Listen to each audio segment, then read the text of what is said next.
Praise the Lord dear brothers and sisters.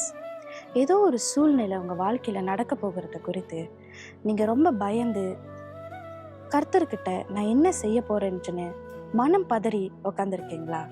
உங்களை பார்த்து ஆண்டவர் இன்னைக்கு சொல்கிறாரு, ஏசாயா 35வது அதிகாரம் 4வது வசனத்தில், மனம் பதறுகிறவர்களை பார்த்து பயப்படாதங்க, திடன் கொள்ளுங்கள், தேவன் உங்களை ரட்சிப்பார், அவர் உங்களுக்கு நீதி செய்வார், அவர் உங்களுக்கு பலன் அளிப்பார் என்று வசனம் சொல்லுகிறது. இந்த வசனத்தை யாருக்கோ ஒரு ஆளுக்கு சொல்லலை, நம்ம எல்லாத்துக்கும் தான் ஆண்டவர் சொல்றார். விசுவாசிங்க, தேவன் என் கூட இருக்கிறார், தேவன் எனக்கு அடைக்கலமாக இருந்து என்னை தப்புவிப்பார், எனக்கு எதிராக எய்கிற எந்த இதுவும் வாய்க்காதே போகும் என்று விசுவாசிங்க. கர்த்தரிடத்தில் ஒப்புக்கொள்ளுங்க, திடன் கொள்ளுங்கள், அவர் உங்களை ரட்சிப்பார். தேங்க்யூ. God bless you.